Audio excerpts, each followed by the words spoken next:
Thanks for coming to the second talk of the day today. We're so excited to have this beautiful panel of amazing photographers here. Serena was part of our environment committee this year and was, did an amazing job viewing all this beautiful work. And Cody, Katie, and James all produced such beautiful work that was in the category. So it's really great to be able to bring the finalists onto this side of the exhibition and events and be able to hear a little bit more about how they're making work. So I'm not going to talk for too long. I'm going to hand it over to Serena, who will be hosting today. And can't wait to hear all about your work, guys. Hi, everyone. Oh, is this working? I just have to talk into it. So please don't mind me glancing down on my phone today. I'm not texting. I've got my digital notes with me. So basically, we're going to be talking about environmental photography, and that's quite a broad category. These days, it kind of includes everything from landscape photography to architecture and even some types of documentary photography. And some people have even been doing commercial fashion kind of work and calling it environmental as well, which has been really interesting. So I wanted to talk a little bit about what environmental photography actually is and how it differs from the other categories. And I think the thing that stands out about environment photography is that we're using elements within the environment to highlight how we interact with it. And so that could be human interaction, historical changes, and any natural changes as well. So natural weather events, things like that. When I was judging this category, there were so many different types of images entered, and it was interesting to see how people viewed environment differently. And these guys have very different work as well to mine. So that was very eye-opening. So today I was hoping to explore that a little bit more with you guys. But I wanted to talk a bit about also how we use environment photography to communicate messages. And that might be to do with climate change, it might be to do with our connection with the land and our connection with other things. And the thing about environment photography that stands out for me is that there are different elements that we can use to shape that conversation, the vocabulary that we use, and that conversation can then be expanded and to include your audience in different ways. So I guess I'd like to talk about your work first, James, Fishkill. It was photographed on the Murray-Darling River? Yeah, on the Darling River. Yeah, and it was the second mass fish kill event. What drew you to that as a subject matter? What was your connection to that? Yeah, so I'd been making trips to the river since I was a kid.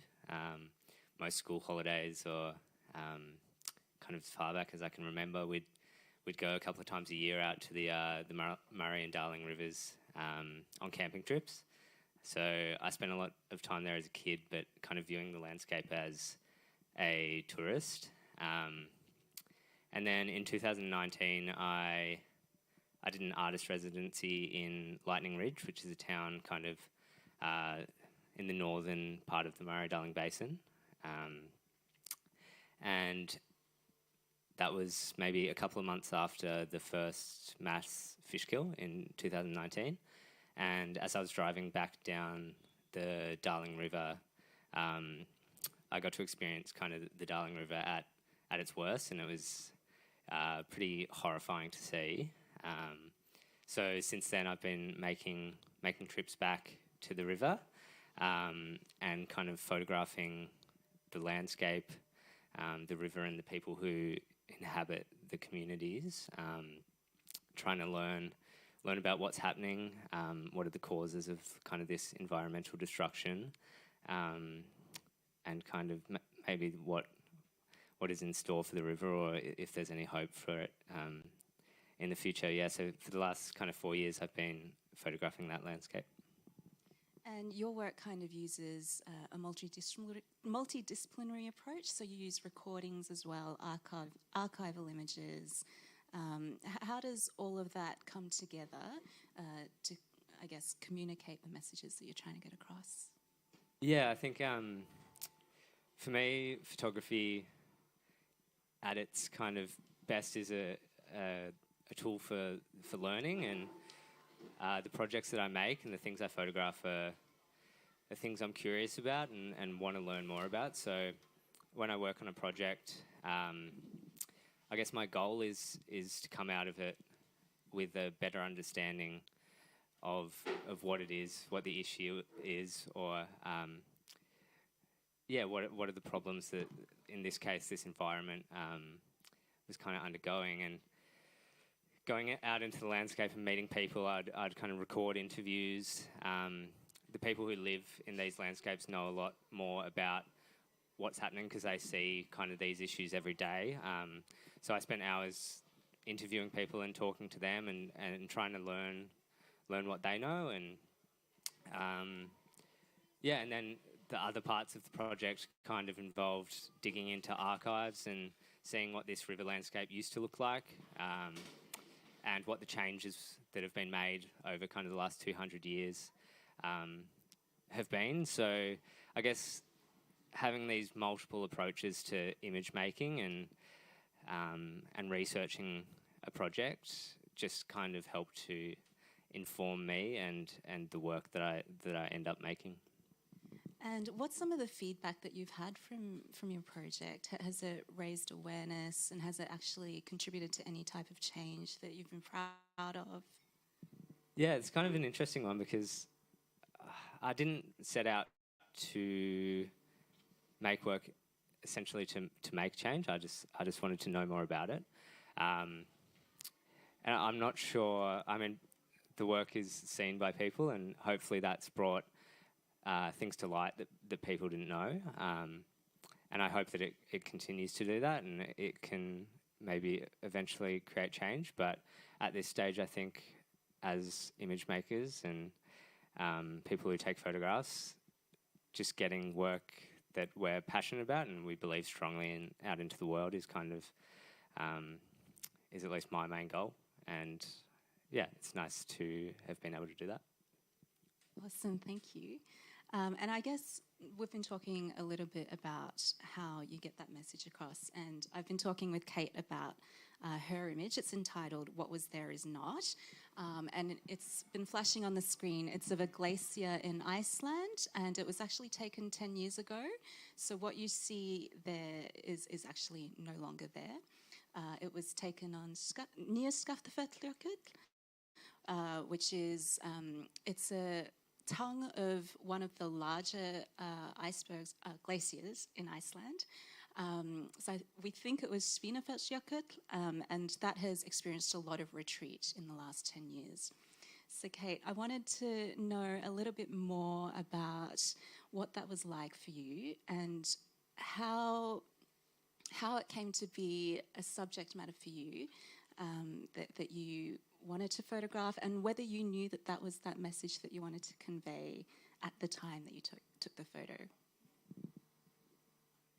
So I think at the time, for me, it was more about sharing a quiet moment in solitude and just kind of capturing a particular moment in time where I was hiking it completely by myself, which I do not recommend. Do not do it. Especially not in Doc Martens. Very, very bad idea, very foolish. But no, I can't say then. I mean, I was 22 when I took that photo, so I can't say that I was really thinking very much about, I guess, what it would mean in the future to look at that image, other than it being like a memory. And I think, you know, in the past 10 years, glaciers have become a pretty big symbol for climate change in the Arctic and the subarctic. So, yeah, I think while it's something that was produced a long time ago, I think for me, providing food for thought about things that, you know, we really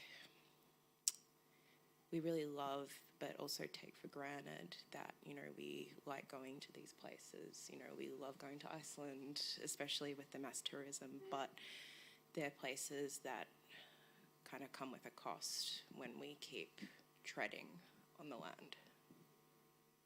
Yeah, so for anyone who doesn't know, Iceland is where I live, and there is so much environmental degradation from tourism.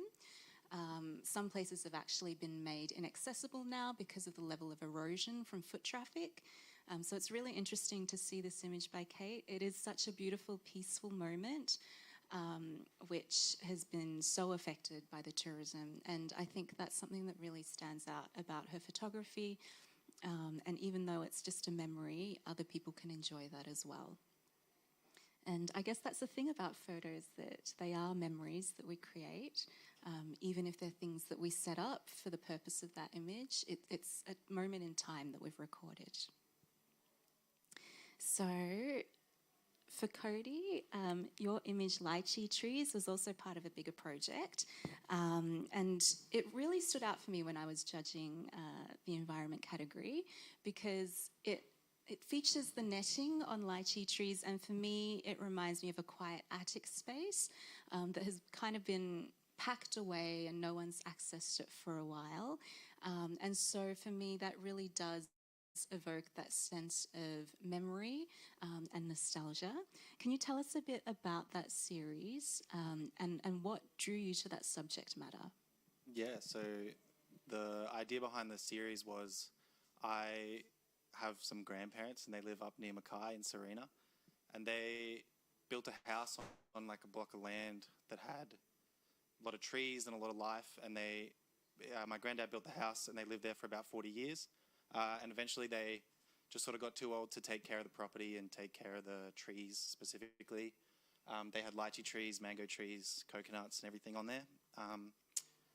And when they moved, I sort of was angry, a little bit disappointed. I didn't really know what was going on or why they had to leave and why we couldn't sort of keep the house in the family. And I noticed that they were pretty sad about it as well. And they moved into this sort of housing development in Mackay that is very depressing and just kind of sucks. So I wanted to deal with that, and the way at that time I knew how to deal with things was by photographing it. And I was just traveling back and forth between the old house and the new house, and I kept seeing these lychee trees and eventually just said, oh, I better stop and take a photo. And at the time I didn't really think about it at all. I was just like, this is cool, like I like these trees. But looking back on the photo, it became obvious why I liked it, and it's because it's like some sort of a symbol to what my grandparents lost in having to move away.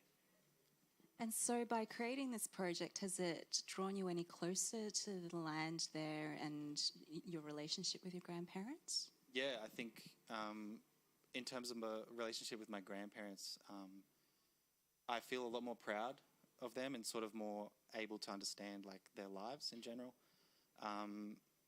Yeah, and it was important to me to sort of like spend time with them and bond with them, because having lost their place, like at least they still have like their grandkids and their family around, and I thought it would be nice for me to hang out with them. And yeah, we got a lot closer and more understanding of each other. And in terms of the land, I think I just sort of started to realize how comforting the area was, and the area around where they live, in being the sort of the place where I come from. Like I was born in that area, and my mum was from there, and we spent a lot of time there as kids. So I found that my connection to that was stronger than I thought. And yeah. It's really interesting that you mentioned finding comfort in the land. Is that something you guys have found as well in photographing the environment? I think often if I've been researching a project about a place, it's often hard to grapple with what's happening in that place. And then if I make a trip there and start, you know, immersing myself in the landscape and taking images, I think it starts to make a lot more sense. And yeah, you definitely get a better understanding of the feeling and the atmosphere of a place by being there, I think. So I think it's an important part of the process. I think for me, being in the environment, and this is kind of outside of shooting, I think just being within nature, I think it's usually, for me, a really good tool to think and to be introspective. So it could be about basically anything. It's just space to think that isn't clutter. It's really interesting. For me, so my photographs kind of centre on architecture, the industrial environment. So I don't find much comfort in in the scenes that I'm shooting. I think they're quite disgusting, actually. A little dystopian. Yeah, very dystopian. Yeah, and for me, photographing that environment, there are two ways that you can do it. You can make it disgusting for other people as well, or to turn it into something a bit more aesthetic, that's more easily palatable, to get that message across. And that's what I chose to do, to highlight the beauty of the environment surrounding the industrial buildings, and to see whether that might have an impact on how the message was received. And I think it did. So a lot of that had to do with processing as well. A lot of post-processing was done on my images, to create that kind of otherworldly effect. I'm interested to know what kind of post-processing was done on your images. Nothing on mine. I just took the photo and then I got it back from the lab, and I just do a little bit of contrast or whatever, exposure, but I usually keep it pretty simple and try to do as little as possible. I think it's just like a laziness thing, because it started as a laziness thing, and now I've created all these reasons why it's really important that I don't do it. But yeah, I like to do the work in the moment, and choose what I want in the photo, and then I don't have to do anything afterwards. It's nice. I think that's funny that you mentioned it's kind of taken on all these messages. That's the thing with creating photographs, that sometimes messages are there and they're not necessarily the messages that you want to get across, especially with environmental photography. People experience it differently, and sometimes your work can take on a whole life of its own, and it's not necessarily what you had imagined, and then other people put their narratives to it. And sometimes that's a good thing, and sometimes it's a negative thing. Have you had that experience? I think I've worked in projects that are quite to do with the subject matter, and in that case, there's a story that I'm associating with it, and I hope that that comes across quite strongly. But like any photograph, it is subjective as to what people get out of it. And I guess coming back to what you were saying about maybe making images that reflect on the beauty of environments that aren't so beautiful, that's often a challenge that I have, because a million rotting fish is not something that's beautiful, and trying to make that visually digestible is difficult. So yeah, I guess in those kind of situations, getting something across, like two messages, like this destruction and beauty, it's this very fine balance, and hopefully as an artist and as artists we can sit somewhere in between. I think that's maybe the sweet spot that we hope for. What are your thoughts, Kate? May you repeat the question?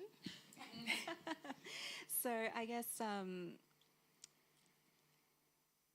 now I've forgotten the question, but like, has the message that you wanted to get across with your work come across? Because I know we were talking about it earlier. So Kate and I were having a discussion earlier about her photograph, and some of the elements that she had envisioned about her work were different to what I had gotten from it as well. So tell us a little bit about the thought process behind your work. There are a lot of thoughts. There are a lot of thoughts involved. I think I like to think that presented in an image, there can be multiple truths. So I don't think from a objective point of view, how you see it is wrong. I also don't believe how I would subjectively convey it is 100% the right way. For me, I think subjectivity, is also a really personal thing, and it's something that I can take away from it, but doesn't necessarily mean that it's, it maybe resonates with people, but it might not hit the spot. But yeah, for me, there's multiple truths. Like there's the physiology, there's the geology, there's the ecology, the sociology, but then there's also this kind of neurological factor that I kind of associated with it like years later, because it also looked like I was walking on the surface of a cerebrum. So yeah, it then just kind of turned into this big brain spongy thing as well. So I think for me, producing these images don't necessarily have like a hardline meaning behind them, but I think my aim is to kind of produce work that is good to think about and think with. And that's the way I kind of see nature as well, that it's good to think about, but also good to, I think, kind of look inwards. And speaking of how we view nature, when you take photographs, how do you, decide upon a subject matter that you'll then utilise for a project? Cody's is very close to home. James's is almost a bit of documentary in nature. If you were to then start working on a new project, how would you go about figuring out how to get elements out of the environment to work with? I can go if you want. I would it's always a really long process where a project comes from for me, and it sort of just happens suddenly. Like maybe I've been taking photos of where I live for a few months, and then sometimes I'm driving home and I listen to something on the radio that makes me think about something else, and then I go, oh, this could be something that I could maybe make photos about, and then I'll excitedly write it down or whatever, and then it just takes time and just takes living my life, and things sort of you think about stuff automatically, and they're just the most exciting thoughts become the projects for me. I think I'm the same. So a lot of my imagery is focused on my interests. So there's lots of astronomical interests, things to do with physics in my work, and also culture in terms of the colours that I use. So that's really interesting that you mentioned that. And for you, James? Yeah, I think Cody actually articulated that very well. Often it's in these moments where we're not really thinking, and something's said or you see something, and that kind of just sparks an interest or a curiosity. And for me, they're the things that I want to photograph, the things I'm deeply curious about and want to learn more about. I think that's kind of where my inspiration comes from. And Kate? Yeah, I think like both James and Cody have kind of said, I think it's kind of following your intuition for part of it and just kind of seeing where things go. And I think once you do have a base of work, you kind of can understand where you're coming from, where you're going, and then it's like a starting point, and then you keep working at it. But I guess there's no right or wrong way to do it either. It's just a way. Agreed. So I'm not sure if James is the only one here who's having a multidisciplinary approach to his work. Are you guys doing that as well? or is photography the main way of? I write a little bit. I like to write about the photos and like to pair stuff with writing. Maybe not for this one, but for other things. I've always wanted to find a photo I could draw stick figures on because my writing and painting abilities are woeful. I'm quite interested in mixed media though. I did a very, very brief stint studying art therapy and became really, really interested about using like mixed media as a way of articulating thoughts, feelings and emotions, which is something that's really tied into that practice. And yeah, I guess I never really thought that much about the use of multimedia, but then since then I've been getting into collaging and that kind of thing. It's never been seen by anyone else yet.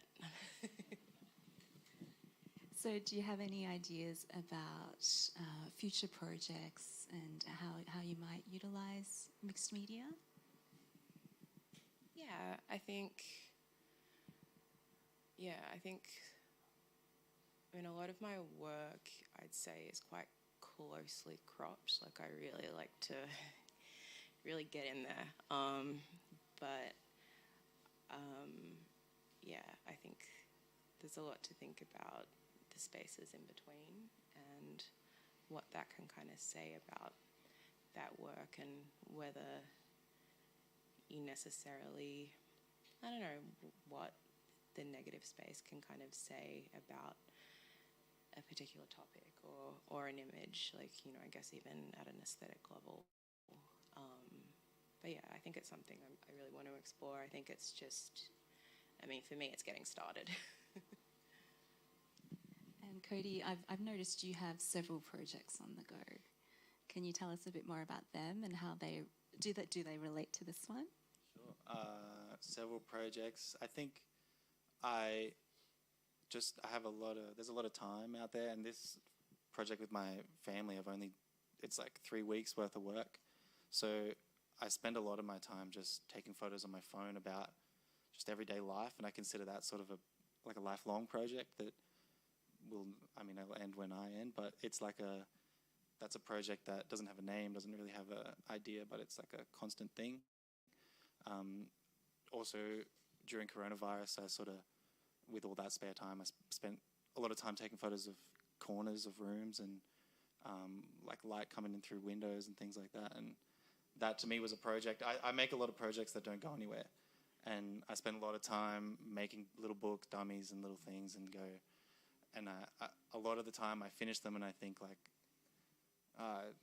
why doesn't it feel right? Like it doesn't feel right. And I think that's just because it's not, like, I don't like it as much as, like, for example, with this one with my grandparents, every time I go up and I look at the photos, I go, this feels right. Like, this is going to a place where it feels deep and it feels big.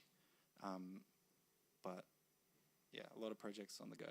There's one, I had a really fun one about, I went to Japan, to Niseko, and photographed around in the snow. And sort of, it was at a time in my life where I started a new relationship and I was writing about an old relationship that was like not very nice. So I don't know, that was a fun project to be like alone thinking about two different relationships. But it's always stuff like that, just like, what am I thinking about, goes into a project. Do you make images every day? You sound like you're a very kind of prolific image maker, and I feel like I go through waves or need like something to photograph, but yeah, do you make images every day? And then I guess, how do you choose which images you use become a project, or how do you like pick out the gold from everything? Yeah, I make images every day. I think it's sort of, I decided at a certain point that I can take images every day because it doesn't take that much time and I see cool stuff every day. And if I use my phone, it's super easy and cheap. So projects out of that come from just things people say. Like, I was in a workshop one time and someone was talking about how an image looked like jazz. So I started finding all the photos that I had that looked like jazz and put them together. And that became... What a compliment. Yeah, it was pretty cool. It's like jazz. It's every day. It's really funny how you mentioned using your phone. I'm really guilty of leaving my camera at home now and just taking my phone because the camera on my phone is so good. And so now I've actually been doing a lot of my photography with my phone and incorporating that into my projects just because it's much easier to do. Do you think that's going to have much of an effect on your projects moving forwards? Like phone-based? Yeah, will you only use film? Is that something you're committed to? Or I am committed to film until I run out of film, and then I'm very hesitant to buy more because money. I don't know, like I think there is like a bit of a culture of like film, which is great and I enjoy it a lot, but I think the beautiful thing about photography now is the accessibility factor, and yeah, film and film cameras aren't necessarily accessible for everybody. And yeah, I don't know, I love taking photos with my phone. They're terrible, but they're just, I mean, I take at least one accidental screenshot of my home screen once a day. But I don't know, like even just, I don't know, even when like spring rolls around, there's something about like, you know, like passing that like winter depression and then just like, I don't know, just like appreciating like flowers in bloom. Like it can be just like little things that just, I don't know, it's just like nice little quiet moments. I would say, like, I take a lot of photos on film and on my phone, but they do such different things. So the photos that I have on film, when you look at them, they feel like different emotions, maybe deeper, stronger emotions. But it's a lot easier to make funny stuff on your phone, and it's a lot easier to make like weird, messy looking things because it's so easy to put everything in focus at the same time and do it quickly. So you can it's like a completely different set of tools and feelings that you can get with a phone photo that you just can't do with a film camera, that create different sort of projects and different sort of ideas as well. I've taken a really artistic double chin with my phone, so yeah, that motion blur was spot on. yeah, I think it's really interesting how phone photography has evolved. I recently judged some mobile photography awards in Brazil, and the work that was coming out of that was like astounding. There were documentary photographs being generated with mobile phones, and I'm just thinking about the accessibility of that as well. That everyone does become a photographer, but that everyone is able to create messages and to get those messages across much more easily. Your work is primarily film, isn't it? Yeah, I shoot on like a mixture of kind of digital and film. Anything I've taken on my smartphone ever has been terrible. So, but I love a lot of projects that are super lo-fi or like phone photography projects. There's some incredible work out there. I think personally it comes to the process of making the picture for me, and working slower seems to make more sense for me, and having the image that I'm going to take right in front of me on the screen often works negatively for me, whereas when I'm using a film camera or something and I'm thinking about the image I'm wanting to make and then I'm trying to make that, that process, and that it's almost a struggle sometimes, is maybe when I make the most informed work or work that I feel most proud of. So that's how I work, but some people are incredibly good at making very interesting, very kind of layered work on a smartphone, which I don't know how they do it, but yeah, props to them.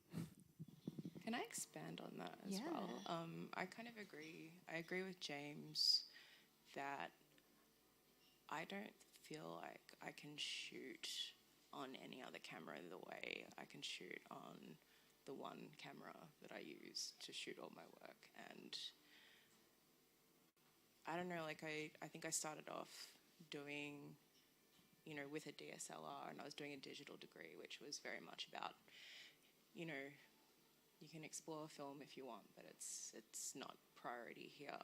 I don't think it was until after I graduated and then just switched to primarily film that I became the photographer that I am now. I think because it's a slower, more considered process, but even just, I don't know, I think when I had a digital camera, I would just click, click, click, click, click, click, click, click, click. And yeah, it was just, I don't know, it wasn't a very personal experience. Whereas I think the camera I've used, it's been through hell. And it's still sturdy. Does it have a name? No, weirdly not. I think for a little while it was Manny, because it's a Mamiya. But no, I think it was just always been my gal. Or just, yeah. I guess there's some commentary out there at the moment in the world, not necessarily here, that sometimes film photography is not necessarily good for the environment. Has anyone got thoughts on that? Yeah, I think it's very complex, and a lot of components of the world we live in are destructive, and that is in our everyday lives. And in a perfect world, we would kind of not be using chemicals and things like that to develop film and it have a plastic emulsion and things like that. But I like to think that making images and telling stories has some kind of positive impact on the world. And also the way digital sensors and things are made probably are not so comparable, or are quite comparable or worse. And yeah, it's weighing up kind of what we want to do and how we want to tell stories. And I don't think there's a perfect way to do it. I think one of the issues is overconsumption as well. I think, yeah, I don't really have any more thoughts other than that. But I think it's I think it's just the overconsumption. I think as soon as we're, buying into the, each iPhone, buy a new iPhone a year, and, every, digital product that we own emits, greenhouse gases and that kind of thing. We've just kind of dug ourselves into a big hole in terms of preventing the problem. But I think responsible use, and I don't know, I kind of stand by the slower, more considered practice, because you do tend to have less of an environmental impact by doing that. But yeah, I can't say I know what the solution is, but it's, yeah. I'm not really sure. I think film, I don't see that film could be one of the biggest problems out there, and I think that the good of photos potentially outweighs the negatives there, and Fun. Especially I didn't mean to do that. That's pretty funny. Especially in if you're photographing the environment and showing people that there's negative impacts to our human experience and the human life, that can be useful. So it might be worth it. Agreed. I mentioned film photography there, but I think digital photography has a huge impact on the environment with mining minerals to create cameras, lithium for the batteries, things like that. So there's a lot to think about. Personally, I call myself a lens-based artist because I use different types of lenses to create images, not necessarily cameras. So I was interested to know if you guys have experimented in terms of the mechanics used to create your images? Yeah, I like to do a lot of video and a lot of I like to use as many different types of cameras as I can, just based on what I have around and what I can find. So, and I think that my practice isn't just photos as well. It's like you say, it's lens-based stuff. So, yeah, video. A lot of experimentation goes into what I do with videos, like camcorders, even big film video cameras and everything.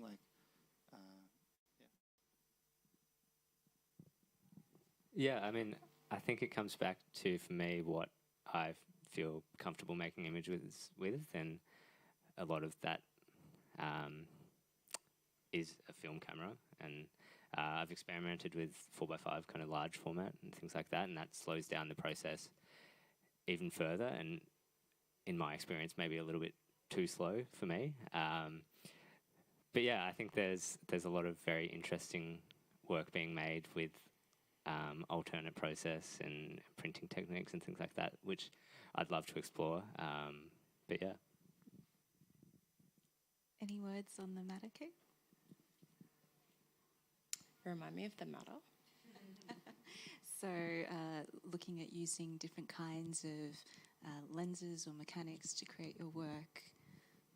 Yeah, I've become quite interested in exposing, exposing things this is just something that came to my head, exposing poppies on photosensitive paper.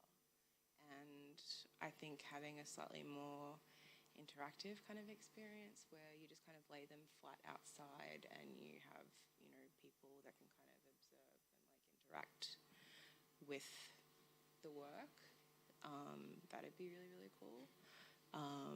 But in terms of cameras, I'm pretty stubborn with the Mamiya, but it's generally because user interface is a nightmare for me, and I don't know, I just get easily frustrated with it. I was no, I'm not doing it, no. But yeah, between that, I always have a point and shoot with me. Always, obviously, have my phone on me. But yeah, I used a darkroom for the first time last week, which had to happen sometime, I guess. So I've been becoming quite interested in this whole other side of photography that I just wasn't exposed to before, just from not having the access to it. So. Lovely. Has anyone else got questions for us? Yeah? All of your projects sound so, for me, so ideally, so nice to be able to spend the time and have the focus to do these projects. How do you afford to just take this time and go and live these projects? It sounds so beautiful, but I'm sure you all have to make money. My partner Nikki just gave me side eye, how do you afford that? Kind of, but I met you, I was like, oh my God, I love your work. How do you make money? I know you sell things. yeah, I think that is the tough thing about making work you're passionate about, and often the stories that kind of aren't told, or that maybe I want to tell, aren't the ones that are going to sell lots of works, or are going to be funded by large companies. So it's a balancing act, and I spent 2 of the years working on this project doing a master's program. So that allowed me to kind of delve really deeply into and put a lot of time into this. But then coming out of that and trying to work out a balance of continuing projects like this in the future is super tough, and I'm not sure I know the answer.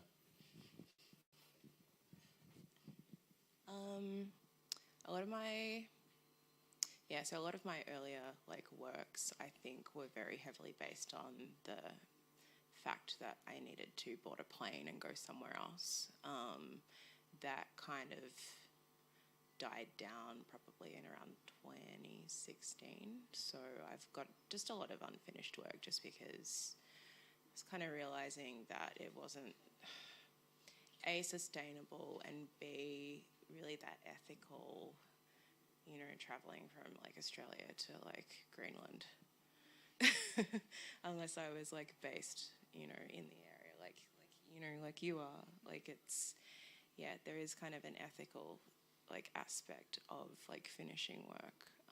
But a lot of my work comes from at the moment I'm making a book, and there is a lot of recent work, but there's also work that has been produced in previous years. So they're expensive, put it that way. But I think adopting a slower process kind of helps mitigate that.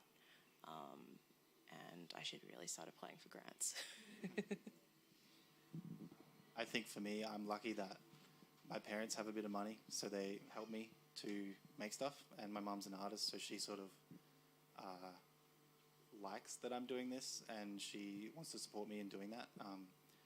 So very grateful for that. But I have also,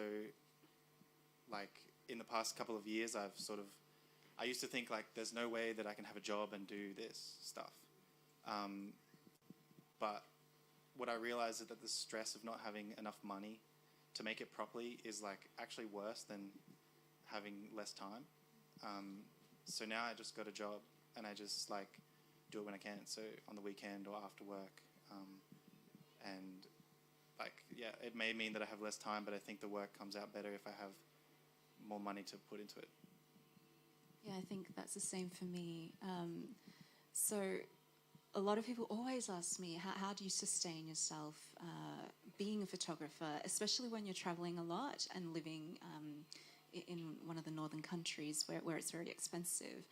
And at first it was a huge struggle because I quit my previous job to do photography full time. My previous job was psychiatric nursing. And so I had a career, and to give that up and then just to become a freelancer was really, really difficult, especially since traveling costs so much. But I took on a lot of projects along the way, freelance projects that kind of blossomed into their own thing. And so I started doing remote teaching of photography. And then later on, that kind of took on a life of its own as well. But I think there's a lot of stuff that you have to do that you don't necessarily like. I mean, you mentioned before you do commercial work as well.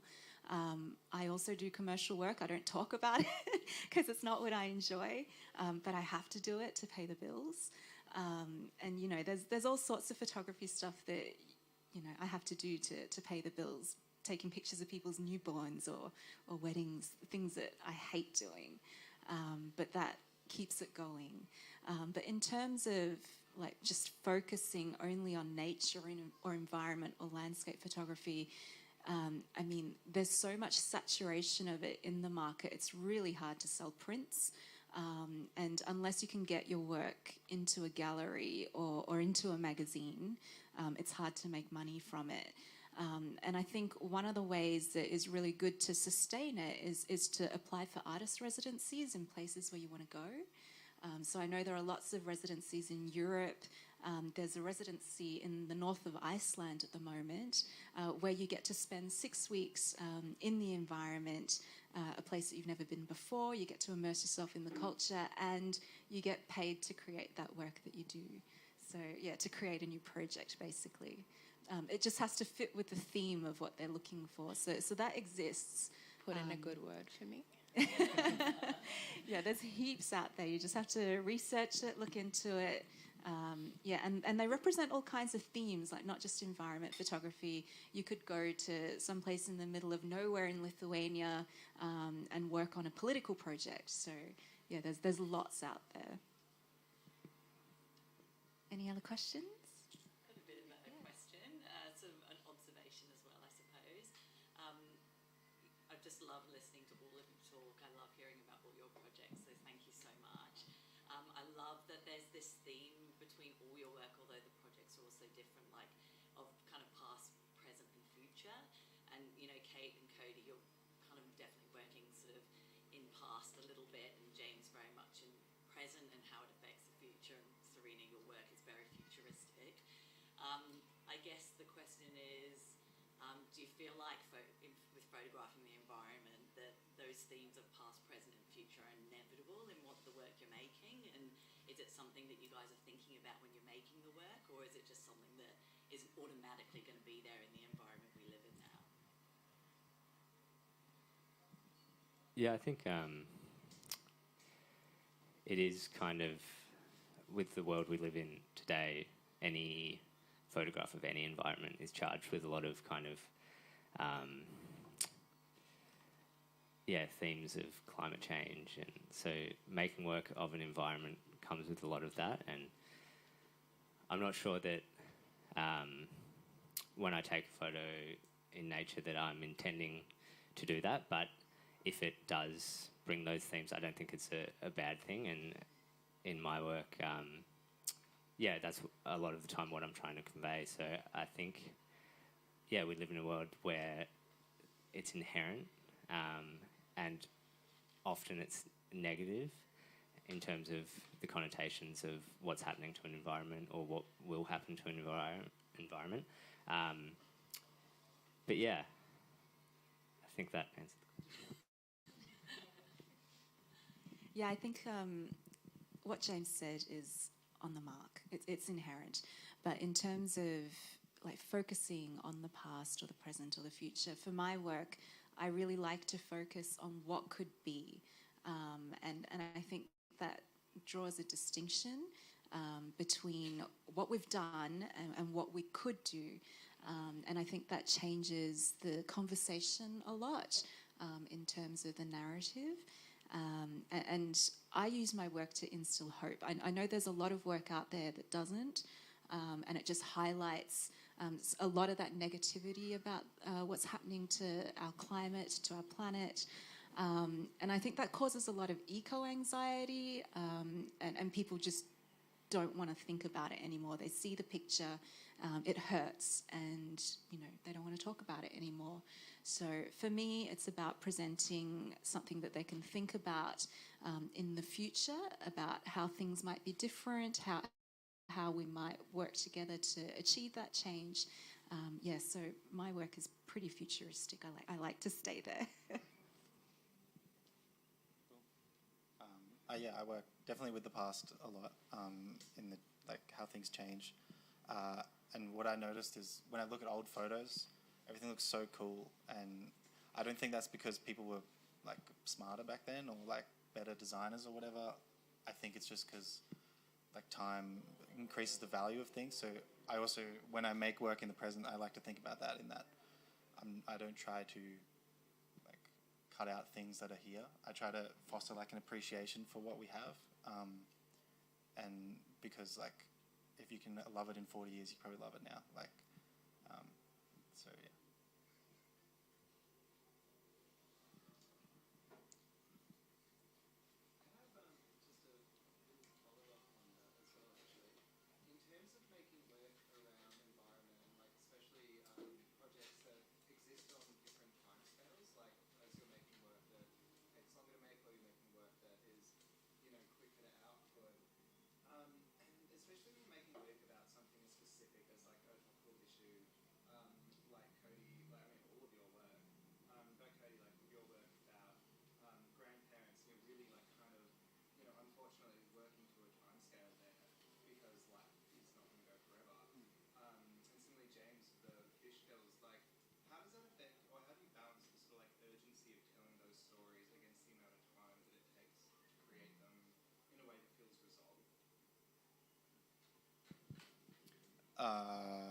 This one's not resolved yet, mine. So I think that the way I approach it is, after the first few times, I sort of realized that I'm kind of taking advantage of my grandparents a little bit by taking all these photos of them and hanging out. So my priority became just hanging out with them. And I think that I'll do what I can to take photos around that, but I'm not too worried about the time. I think whatever I can do and whatever happens during like the rest of their lives is fine. And my priority isn't the work with them. It's like being their friend. Yeah, I think in my work, I'm not often taking photographs of an event that's unfolding in front of me, but in this case, I drove to this fish kill that happened, and there was a time frame to that. I mean, at the same time, there were probably 20 or so other photographers there shooting for papers and things, and that work would have been seen immediately and probably had quite significant impact because it was seen instantly. But my images kind of make their way much slower into the world, and that's in the hope that there's some longevity or some more thought to that in terms of this kind of issue of the rivers and the fish kills. In the past, in 2019, it made headlines for a few weeks and then kind of just dissolved into the media landscape. So I think that the way I make work, I'm hoping that I can push past that kind of immediate cycle of imagery, and that yeah.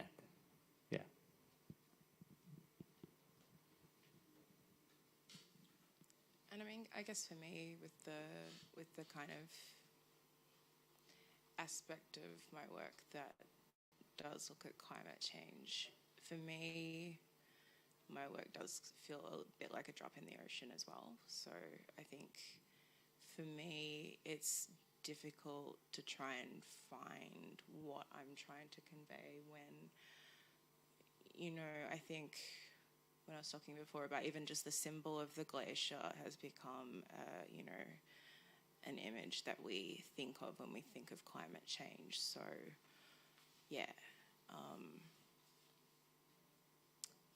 not really sure like what my voice in particular is that would be necessarily unique, but also not really. I'm also not really like aiming to have the most unique like point of view either. So I think it's just food for thought, and whoever engages with it, amazing, really. Thanks, everyone. Thanks so much, everyone. Thanks so much, guys. That was absolutely amazing. What a really interesting talk, and so great to hear all these different viewpoints on just making your work anyway, let alone with the environment as well. So can we all give them a really big round of applause again? Thank you. We have one more talk this afternoon, which I think is in half an hour, but I'm not quite sure. I think it is. It would be really wonderful if you'd all like to stay, grab a drink from the bar, have a little respite, and then, let's finish off the weekend really strong with a beautiful audience for our last talk. Thank you so much.